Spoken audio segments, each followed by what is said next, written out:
remember the song many years ago. Labor Day, Brooklyn. A young Haitian immigrant was savaged by a member of the NYPD, New York Police Department. Used a toilet plunger, put it where the light don't shine, and almost destroyed the inside of this man. He survived, but it brought a song along. And since then, so many people, artists across America and South America, have redone this song. I feel very proud, even though it's a dread situation. So I'm going back in time, Brooklyn, the night it happened. So much trouble in the home of the brave, at the land of the NYPD.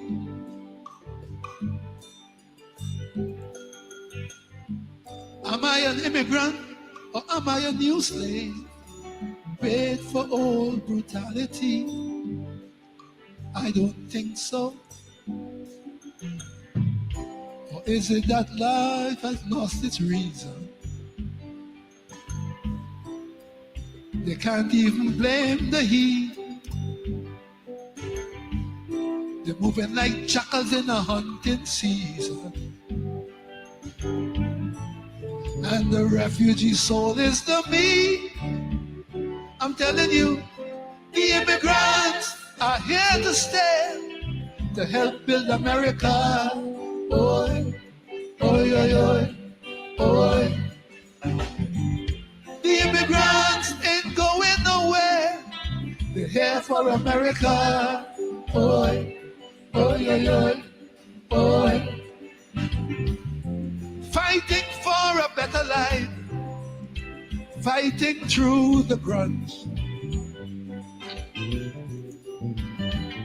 America, don't brutalize your children now. No, we all came here to take the plunge. I hope you understand me. We do do do do. Hey do do do do.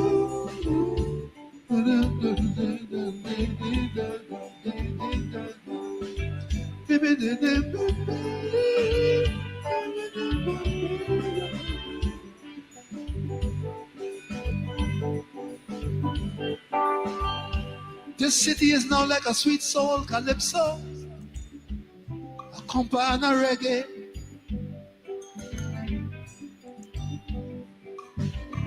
Like a punta rock and a salsa samba, a high life bhangra merengue. In other words, this is a different kind of apple now. That is the truth that the haters don't want to face. Still bright, big red and juicy, but a little spicy to the taste. The immigrants are here to stay, to help build America. Oi, oi, oi, oi, oi.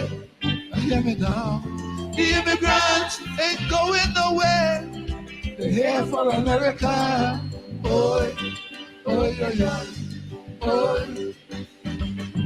They know if they truly want to make it in this apple, they got to turn day to night. America, don't brutalize your new children. Please don't do it. We all came here to take up life. With all these truths, we tell them all men are created equal. Bring your huddled masses to our shore. Bring them in the evening time. In the dawn to be light. Bring them, bring them, bring them. Bring all the troubled people to our shores. Remember the words of the founding fathers. Home of the brave, land of the free. Bring them, bring them, bring them. I say now. Bring them, bring them, bring them, bring them, bring them, bring them, bring them. them, bring them, bring them, bring them, bring them, bring them. Don't leave them. Don't leave them in Mexico. Bring them, bring them, bring them, bring them, bring them, bring them, bring them, yeah. Bring them, bring them, bring. King David Rudder. The immigrants, the immigrants are here to stay to help build America. America, land of immigrants. Even the indigenous people themselves are immigrants migrating from other parts of the Americas. Always moving. Migration is part of human existence. All human beings began in Africa and they migrated to other parts of the world. All of us are immigrants, some moving against their will, some are voluntary migrants, but we all are immigrants. America is a land of immigrants. European expansionism, slavery, human beings moving, always moving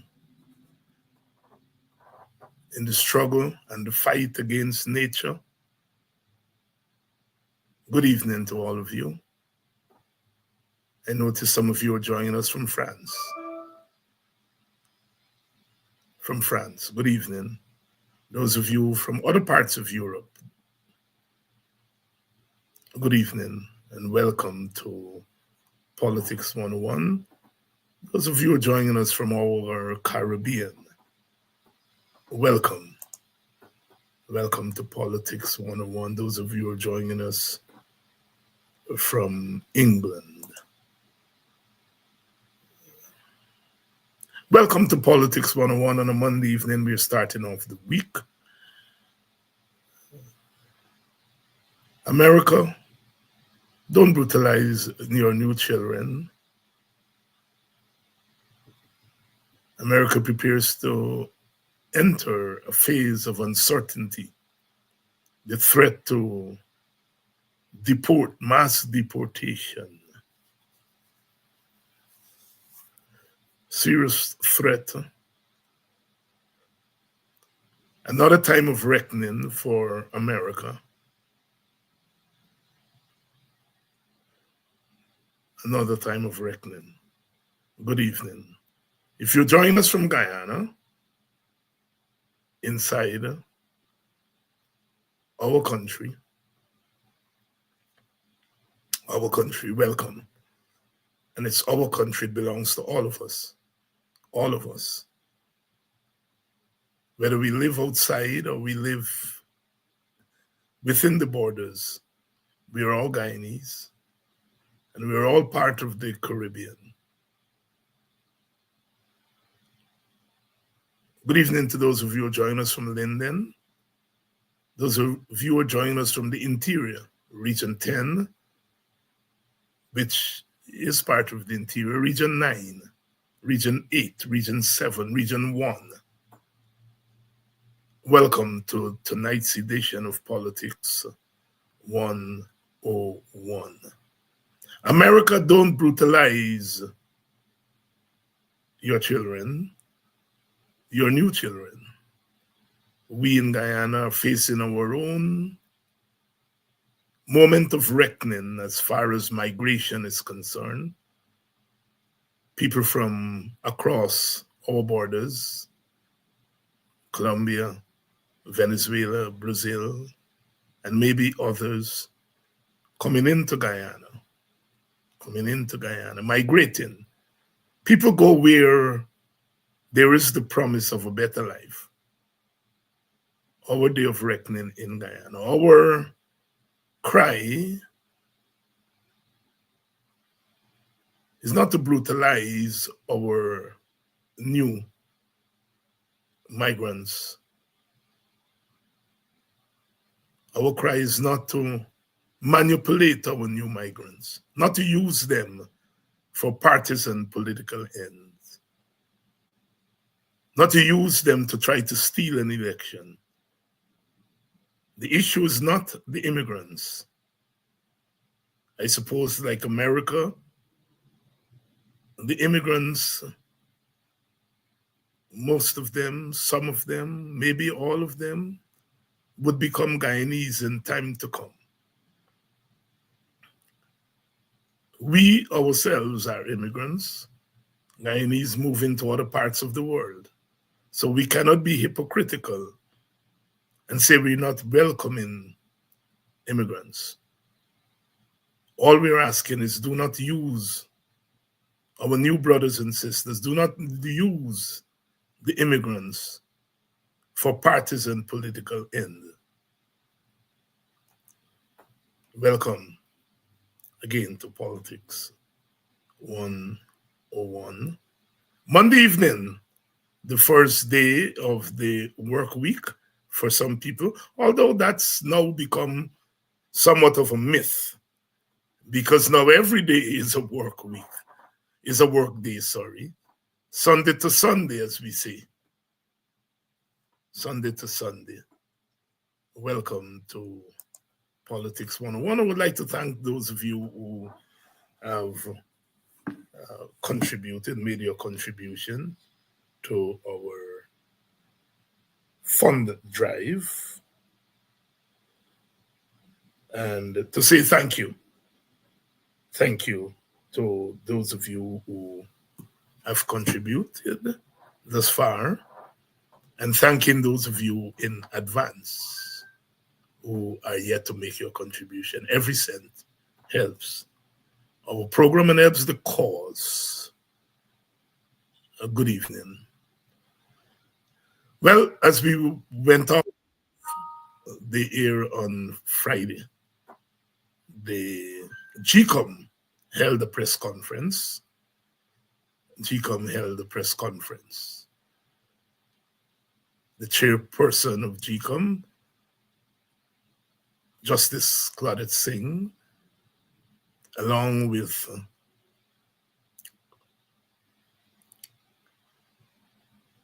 the CEO, Chief Elections Officer, was there. We had, very importantly, the legal advisor to GECOM was there. The Deputy Chief Election Officer was there. It was quite a press conference. Those of you who had a chance to view the WPS press conference held earlier today, just before this program, we did a rebroadcast for some of you who didn't catch it this morning. Our take on the press conference, the GECOM press conference. One has to conclude that the press conference did not answer many questions. It raised some new questions.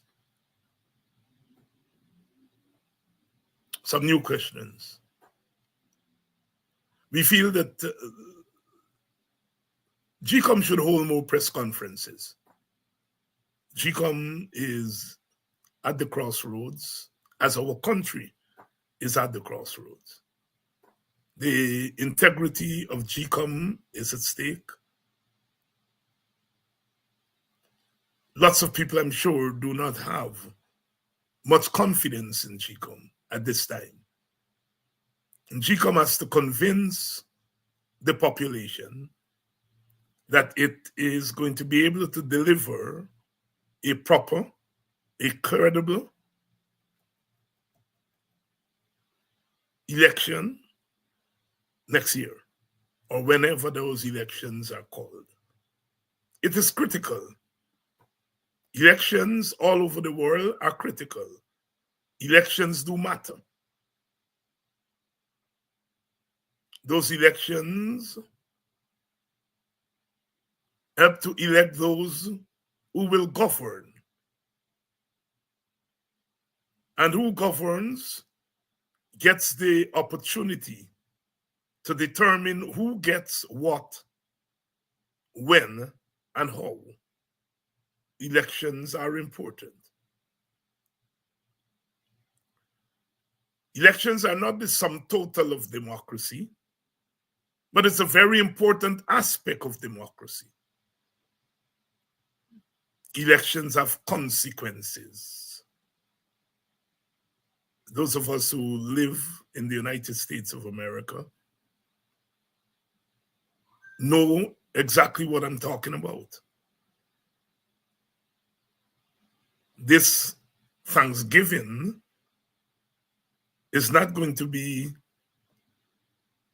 a fun time for almost half of the electorate in the United States because of the outcome of the last elections. In many regards, the last election has made America a one-party state. Would you believe that?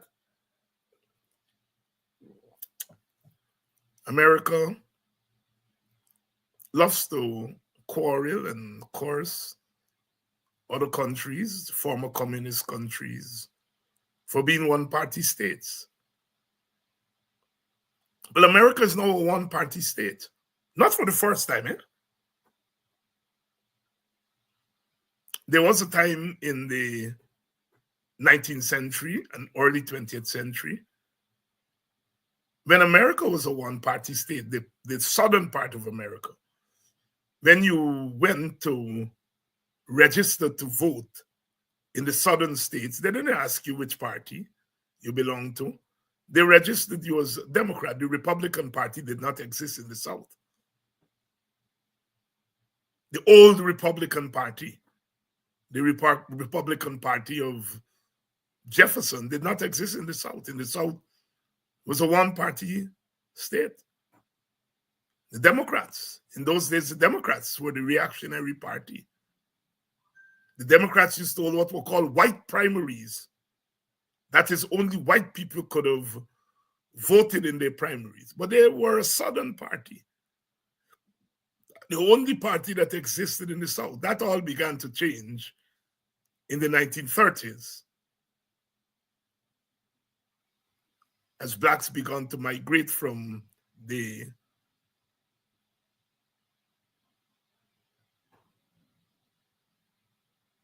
Republican Party to the Democratic Party, because blacks, the freed blacks, supported the Republicans as the party that supported black emancipation. The Democrats didn't. As late as 1948, when President Truman desegregated the armed forces, the Southern Republicans, many of them, left the Democratic Party and they formed a party called the Dixiecrats. In the 1948 elections, Strom Thurmond was their presidential candidate. We saw blacks moving into the Democratic Party after then, and whites moving away from the Democratic Party to the Republican Party. So America was a one-party state for a long time, a part of America, the southern part of America. Well, of course, for blacks, for a long time, America was a no-party state, since neither party they could not join because they weren't free citizens. So after the last election, a couple of weeks ago, America is now, for all intents and purposes, a one-party state, or what we may call a single dominant party state.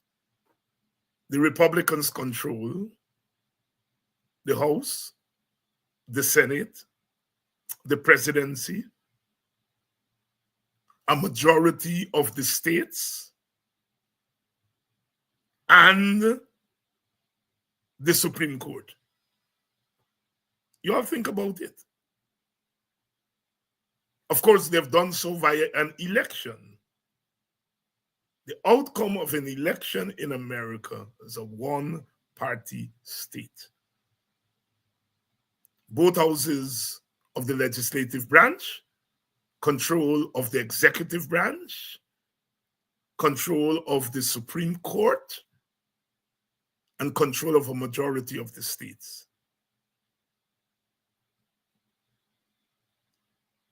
Our Guyana is no different. One party, the People's Progressive Party, controls the executive branch, controls the legislature,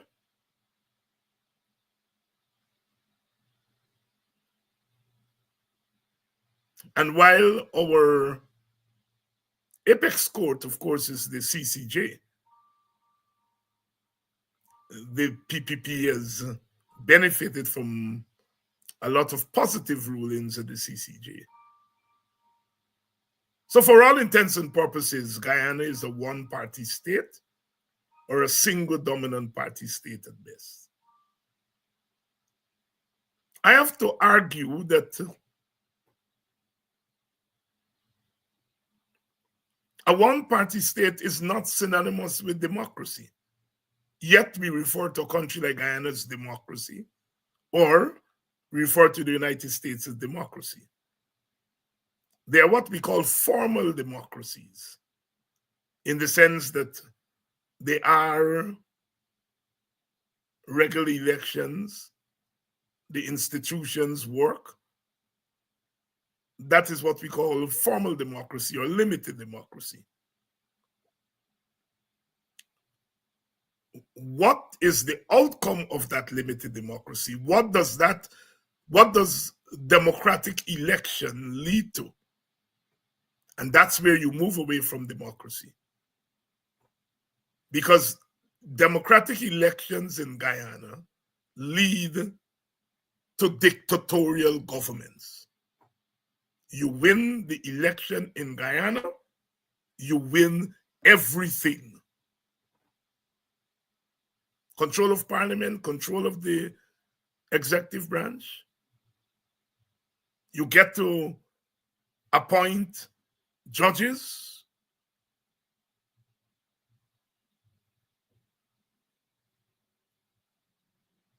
Even though the Constitution says that, there must be consultation with the opposition, we see the PPP government has been willing to use the doctrine of necessity to make appointments even without consulting the opposition.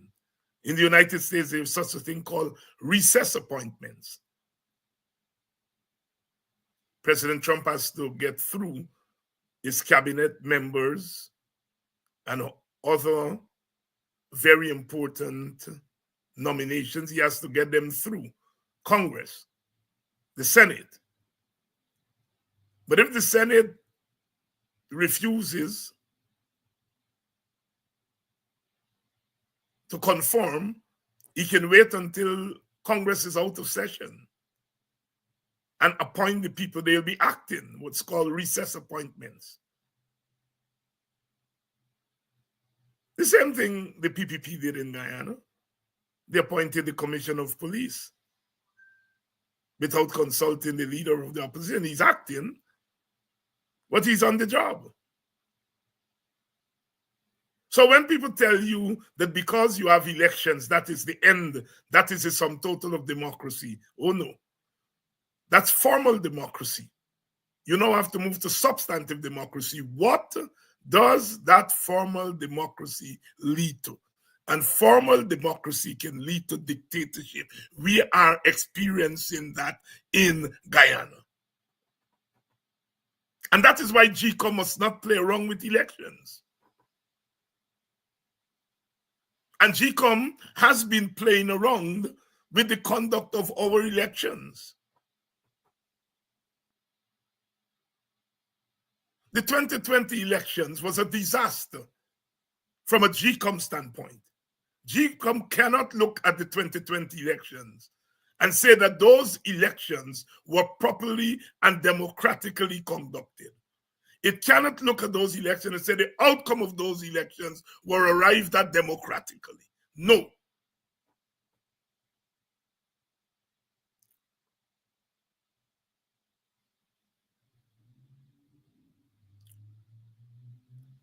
The chairman of GECOM made a startling revelation.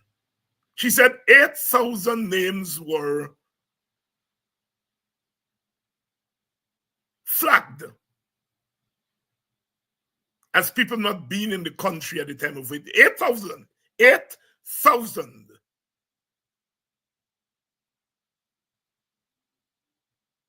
And this came as a result of a recount. And the recount came out of what were called an order. It was an ordinance. It was as close as you can get to a law. It was gazetted. And out of that recount, 8,000 names were flagged and sent to GECOM, saying, look, these people were not there at the time of voting.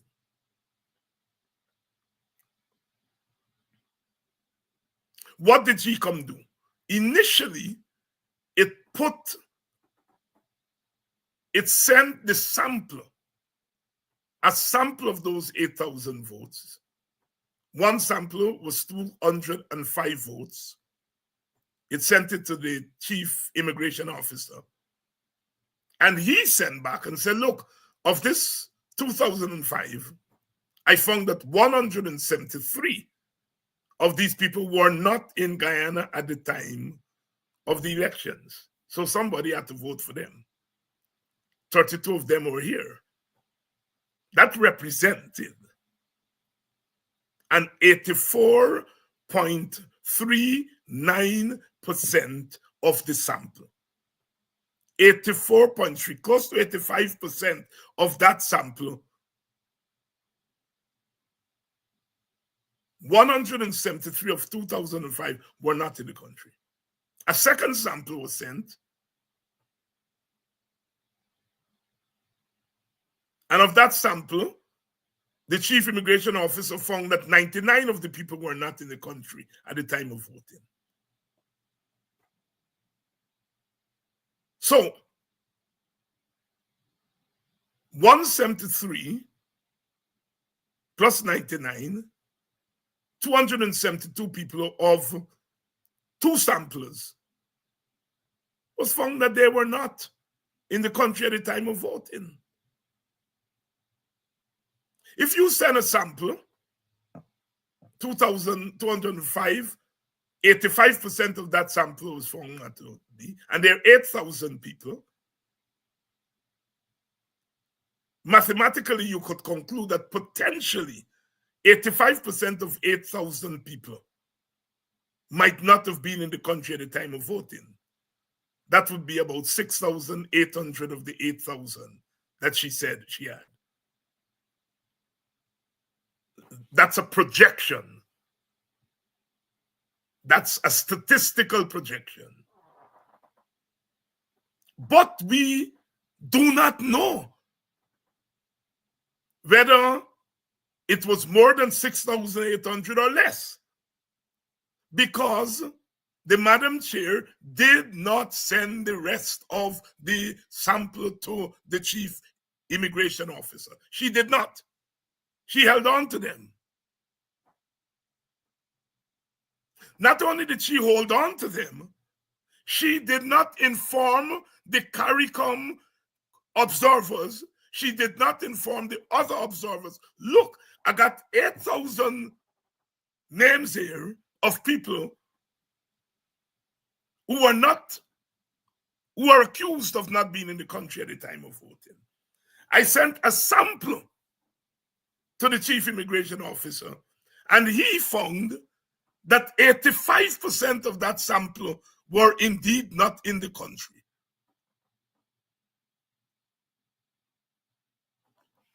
She didn't send the rest to see whether that 85% held through for the rest, or it was down to 65%, or it went up to 90%. She held on to them.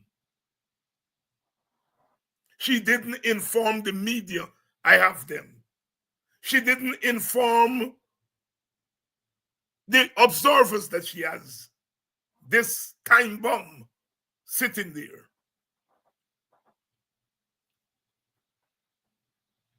She went ahead and she called the election for one party,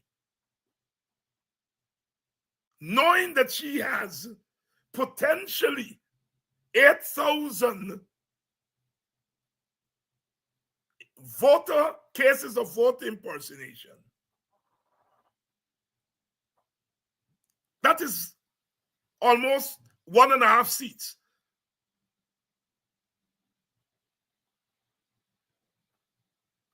The PPP was declared the winner with a majority of 1 seat.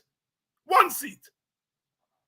You have voter impersonation, you have the number of cases that is equivalent to 1.5 seats. And you declare an election for one contestant which won by 1 seat. And you have potential voter impersonation which could have been verified had she sent them to the chief immigration officer. She did not. She did not tell the public. She did not tell the observers. And then she said something at the press conference. She said, well, I didn't act on them because that's a matter for a petition. And that's a matter for the courts. And if the court found that all of those persons, or some of them, were not in the country, it's a breach of the law. The Madam Chair said that if of those 8,000, some of them or all of them were found not to be in the country at the time of voting, it's a breach of the law. So she declared an election with knowledge that there is a potential breach of the law.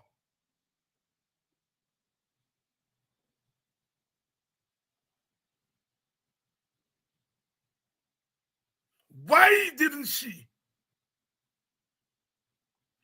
tell the country that this existed? Why didn't she tell the observers?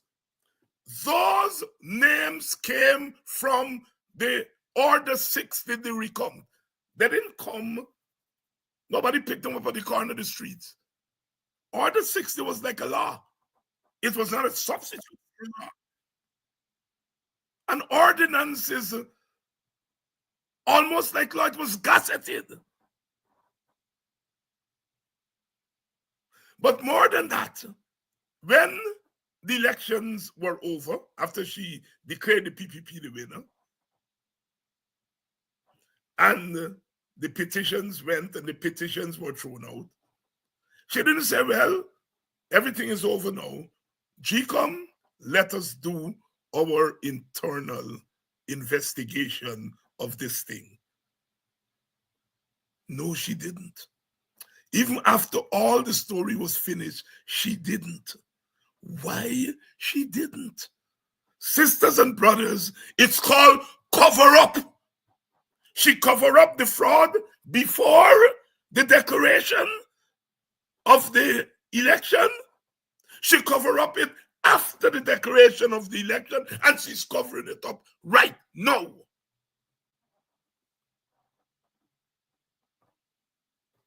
She herself, as an officer of the law, she said, if it is found to be true by a court of law that these people were not in the country, it would be a breach of the law.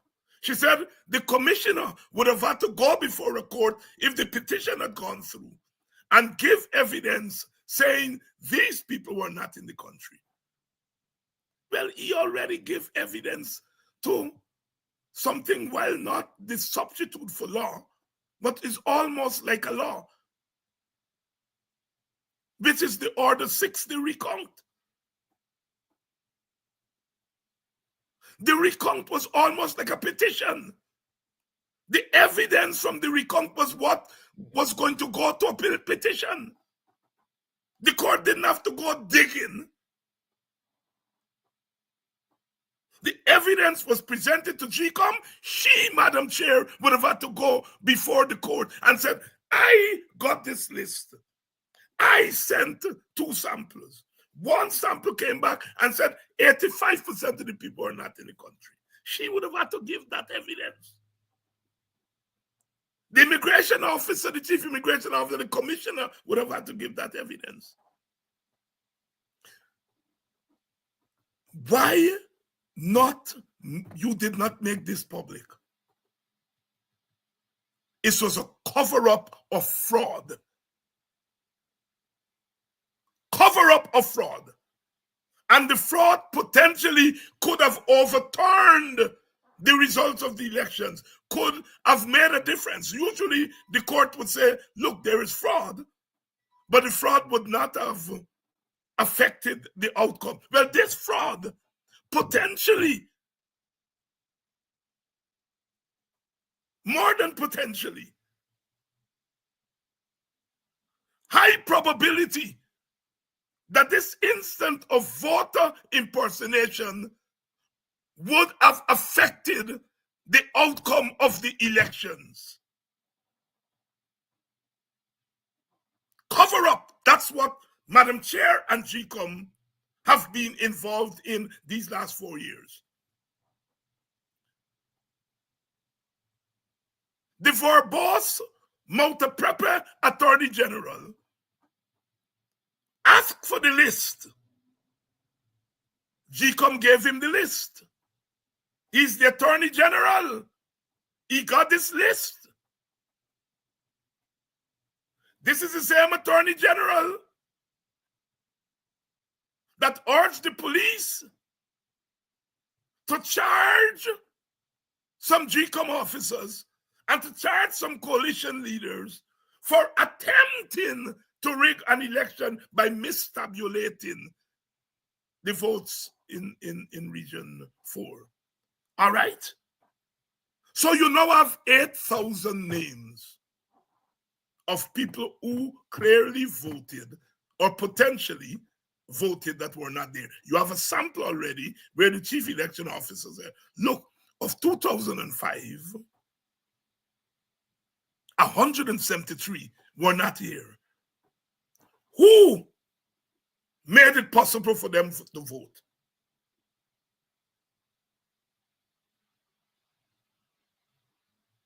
Who benefited from it? You charge people for attempting to rig an election. You have evidence before you of actual rigging, and you didn't tell the police to charge anybody. Are we to conclude that those people who would have been charged would have been your supporters in GECOM, your people in GECOM? You like to charge. Why you charge nobody? You charge for attempted, but you have evidence of actual fraud in front of you. Nobody's charged. No investigation. GECOM didn't investigate. The Attorney General didn't investigate.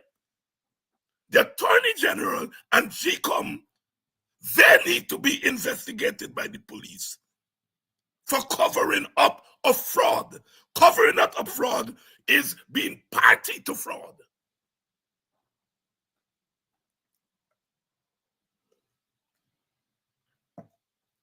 You know, the press, the media, for 4 years, they knew. No, they knew.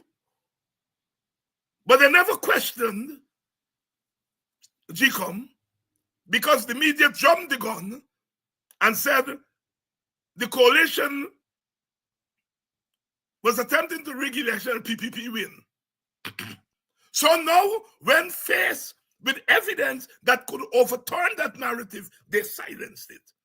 Thank God for Dennis Chabral from Demerara Waves, who mustered the courage to ask the question.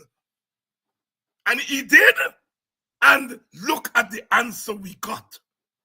Yes, if it was found to be true by a court of law, it's a breach of the law. Yes, I didn't do anything with it before the election or after the election. The Attorney General and GECOM chairperson are part of a cover-up. And they need to be investigated and possibly charged. Because cover-up of electoral fraud is being party to electoral fraud. She had that information before she made the declaration. Yet she went ahead and declared the election for one side. And if you have 8,000 cases of voter impersonation, if 5,000 of those cases are found to be true, if it was found that 5,000 of those names were not in the country, that is equivalent to one seat. And the PPP was declared the winner by one seat. That is why the Americans said that the PPP were inside. The Americans get the information. When the Americans said the PPP was installed, they knew what they were saying because they have this information.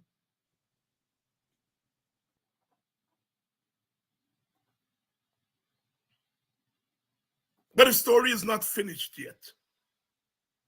Dennis Chabral, Demerara Waves, God bless him,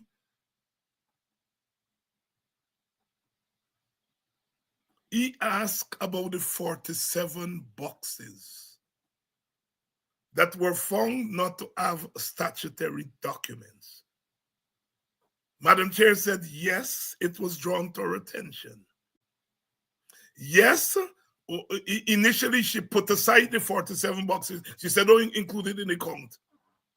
She said she asked Lowenfield where the documents could be. He said the documents could be at Caldigen because that's the East Coast Command Center. When Lowenfield went to Caldigen, he couldn't find the votes. He couldn't find the documents. Statutory documents. Statutory mean legal. Statutory documents. He couldn't find them. He told Madam Chair, I couldn't find the documents. Madam Chair, after initially removing the boxes, decided she's going to count the boxes. And her excuse is that Vincent Alexander said that the people should not be disenfranchised. What she did is start half the story. What Vincent said is that, look, you cannot take out these boxes, which I understand is equivalent to about 10 to 12,000 votes in those 47 boxes. And he was saying that people voted. And so what you could do is hold a by-election in the constituency. That is another election just for the districts where those boxes were. Madam Chair did not take Lowenfield's advice, which is to take out those 47 boxes, don't count them in the final outcome because they don't have statutory documents, they're tainted votes. Vincent said, look, although they're tainted boxes, the votes are not necessarily tainted. Let's do a by-election. He gave them away. Madam Chair did not accept. She didn't do a by-election. She didn't take Lowenfield advice to remove the boxes altogether. She didn't take Vincent advice to do a by-election. She just put the boxes there as though they're legal. When Dennis Chabral asked the legal advisor on Friday at the press conference. He said, what does the law say must be in the boxes? The legal advisor, he chuckled because he know, right. He get catchy.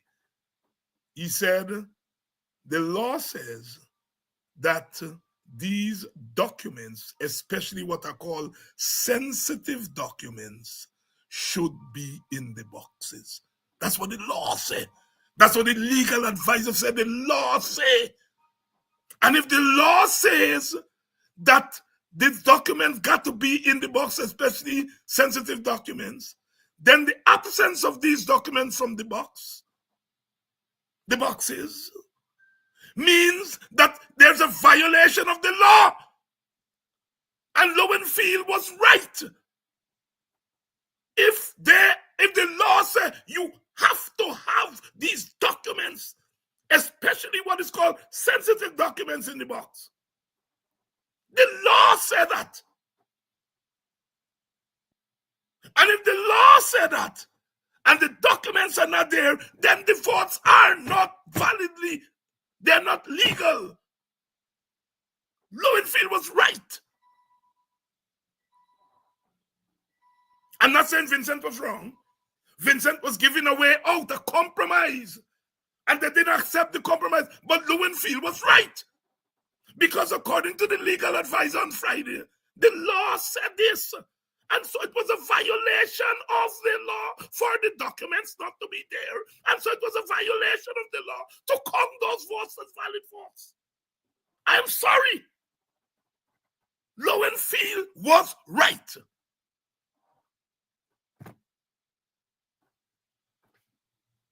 Those votes represented 2 seats. The PPP won the election by 1 seat.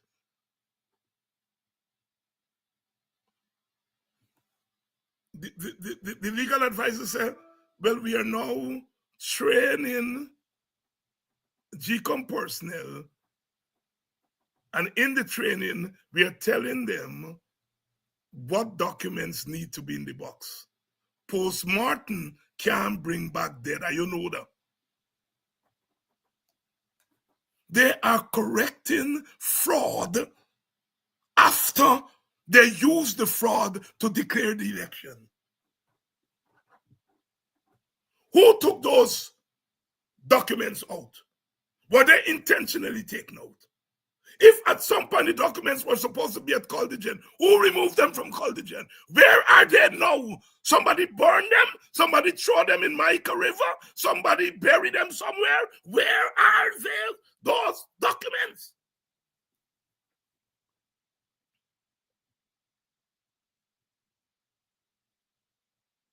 Where are those documents? Why the documents were taken out? 47 boxes in mainly PPP strongholds. Pick sense from nonsense. The PPP would have won those boxes because they're in their strongholds. But the documents would have shown real votes, would have shown the tally, and it's clearly they padded those boxes, they added votes to the boxes. And as they put the documents in the boxes, the documents would have recorded the correct votes, and it would have shown there were more votes in the boxes than the document. So they take out the document, they probably burn them, or whatever they do them. There may be a Congress place, I don't know. Not Congress place, Freedom House. I don't know. But what could be the motive for taking out these documents? It is clear that the documents would have contradicted what were in the boxes. That is why you have these documents. That is why the law says you must have these documents. Look, everyone don't tell me about statement of poll. The election was not declared on statements of poll. Once you go to recount, statements of poll gone through the window. The elections were determined by the recount. not statements of Paul. Don't try to make us a fool here. Statement of Paul is now, by the time you get to the GECOM, statements of Paul is a thing of the past. The elections were not declared based on statements of Paul. They were declared based on what was seen in the boxes. And the PPP was declared winner based on the raw count. But an audited count showed that 47 boxes were tainted. It showed that potentially 8,000 people voted as part of voter impersonation. It is look, my election, WPA election expert here. My brother Ali Majid. Ali says the documents are placed in the ballot boxes by the presiding officer.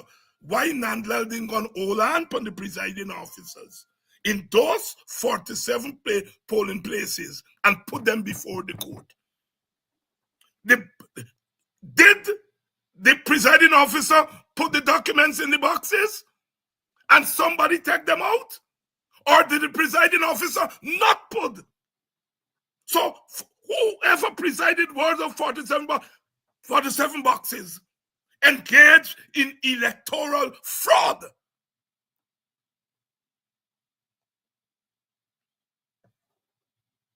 Why? Why take out or why not put documents in the box? A thief will tell you, I didn't put them in the boxes because they would have contradicted what was actually in the boxes.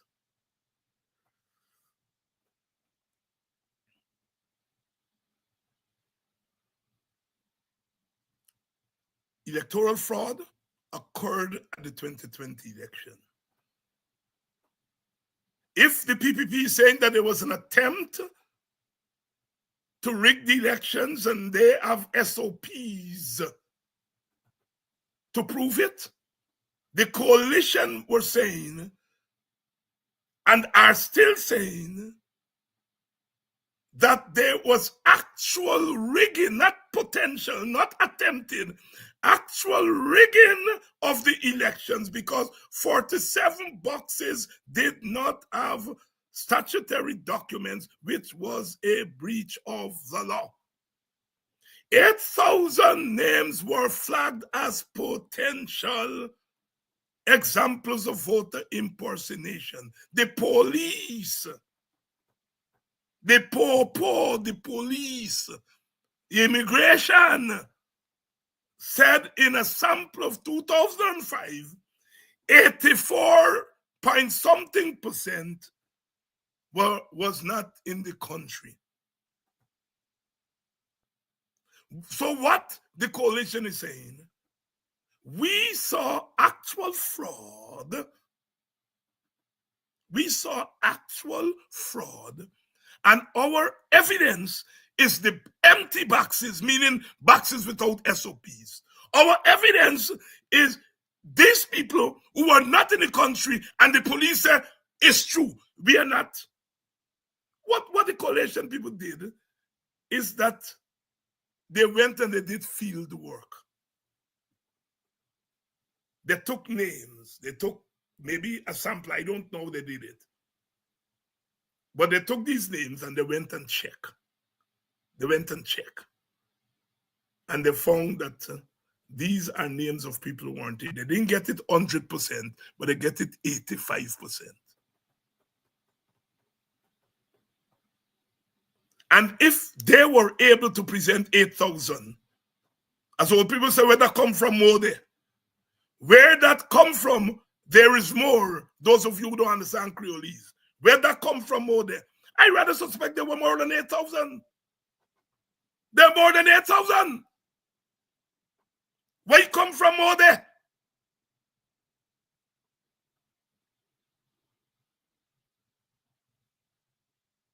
Were there other boxes that did not have statutory documents that may have eluded the coalition counters? Sisters and brothers, there was fraud, clear fraud by GECOM's own admission at that press conference, what the Madam Chair calls a breach of the law. And it is clear that Madam Chair and GECOM covered up the fraud. And they continue to cover it up. The reason that they have not done what any serious agency would do, you do a story, let me evaluate. Let's see how well we did as GECOM.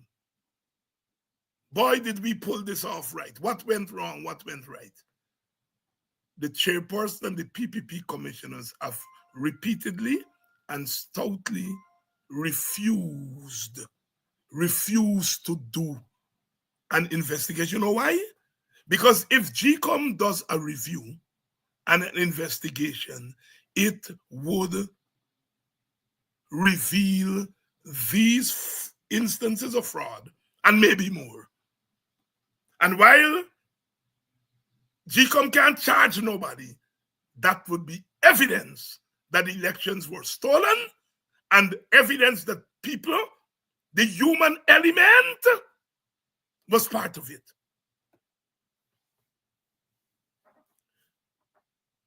I have not deliberately, when people were calling me during the 5 months, David, come out, including people in my own party, yeah?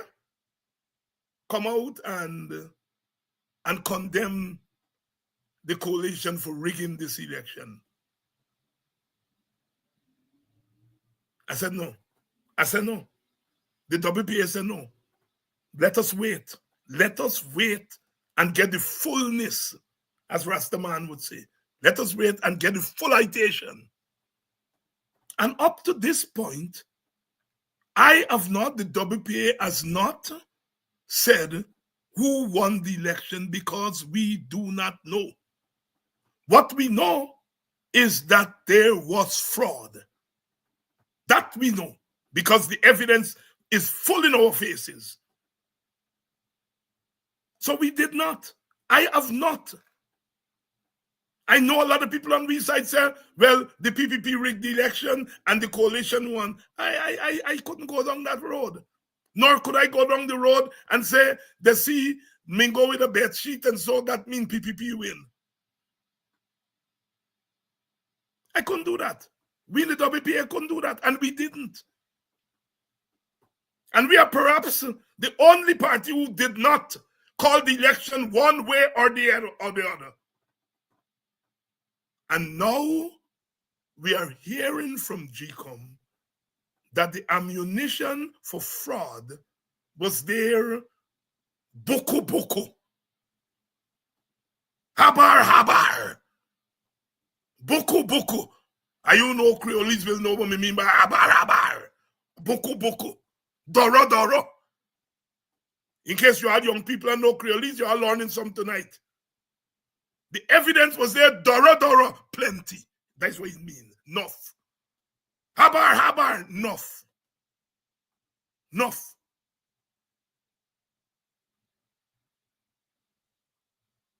It's not coming out. And Madam Chair, defense is, well, I didn't do nothing because it was left to a petition. Well, you had a mini petition in the recount. One of the reasons people were against the recount is they said the recount is replacing a petition. Madam Chair, if you when they said they see Mingo mistabulated, why you didn't say, I am doing nothing, let that go to a petition? No, you didn't. When the PPP said, we see thieving, you acted. You acted. You didn't say, go to the petition. When the coalition present robbing and thieving to you, you say, go to petition. You are damn one-sided, and you contributed to a rigged election in favor of the PPP. I'm ready to go. Jail me quickly for saying this. Sue me.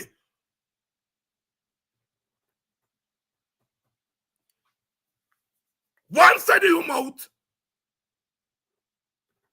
I'm going to do a recount. Even if Granger, they say you want to recount, tell him go to hell. The last say, you must go to petition. The last say, we must go to petition. You didn't. You went to a recount. You went to a recount.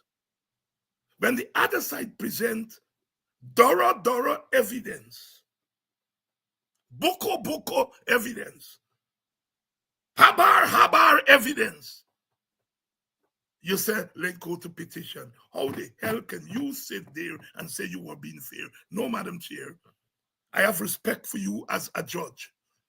But in this instance, as GECOM Chair, you have contributed and continue to cover up, as GECOM Chair, cover up fraud.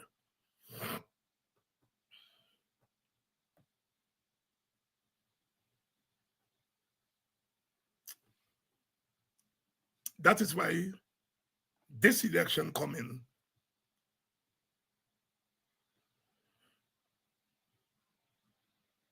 we can't play wrong. They are going to try again. They're trying right now. This morning paper said that the voters list gone up to 700,000. I am hearing that is about where the population is based on the last census. So the whole country, they're on the voters list. The whole country. The paper said this morning they got to take out 1,000 dead people. Jesus Lord. Me village alone must get about 300 dead. The whole country is 1,000 dead people you find. You don't watch that announcement. This by really, you put up all them people dead. I think you just get it from them. Oh, every day you put up a 10, 15, 20. And you're telling me only 1,000 dead people you find. What about them 1,000 who dead in America and Canada and England and Barbados and what?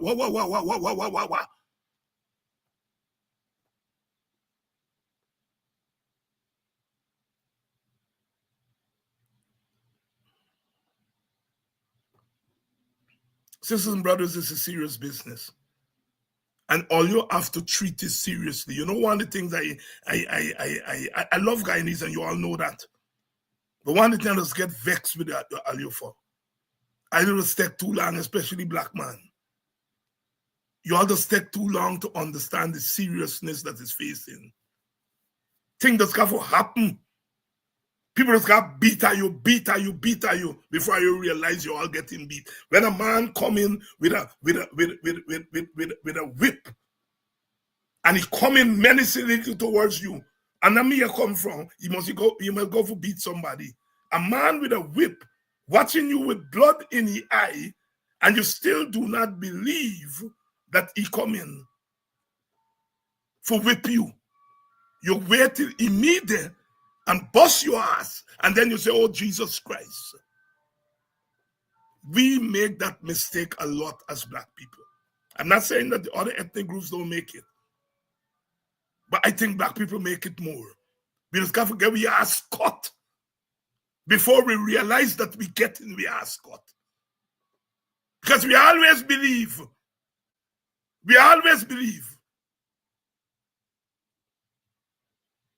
something.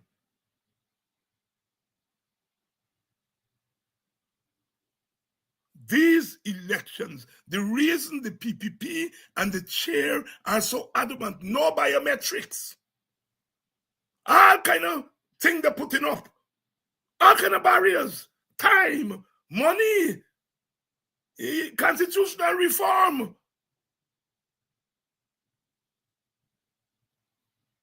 The bus ass has already started. The bus ass has already started. And we on we side arguing about who should be presidential candidate, rather than realizing that they are rigging the ass, rigging the hell, rigging the behind out of this election already.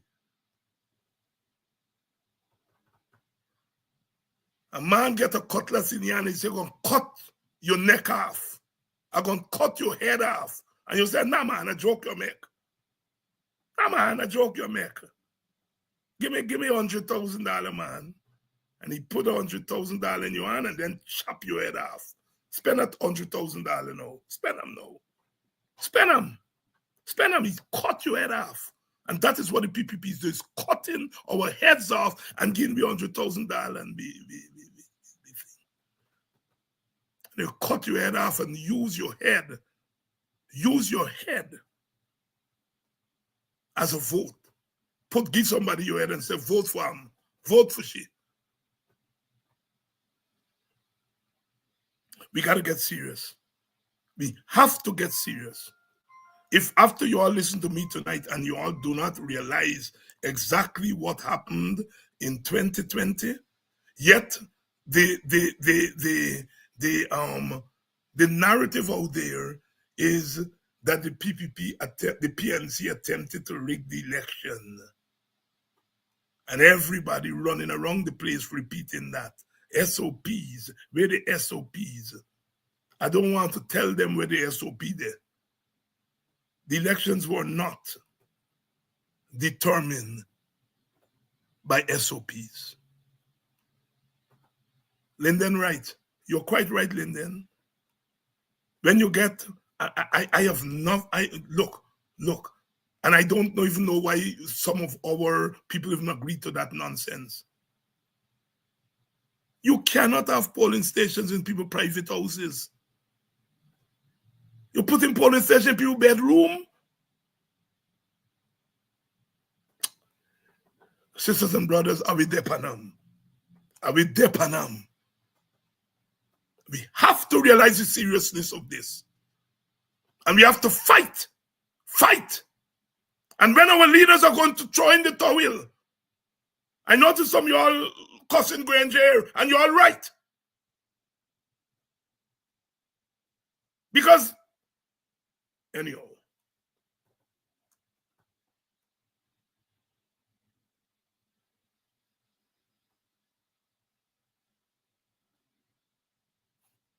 we are in serious trouble, and we have to confront the trouble. The trouble. So much trouble in the world, so much trouble in Guyana, so much trouble in our electoral system. GECOM, as of today, cannot deliver free and fair elections in 2025. I hereby say that. GECOM, as of today, in its present state, given its track record, given its denial, given its staunch and stout resistance to introducing measures to guarantee free and fair elections, as of tonight, they cannot deliver free and fair elections. We can make them do what needs to be done to make the elections free and fair. We can make them do it. We can make them do it. We can make them do it.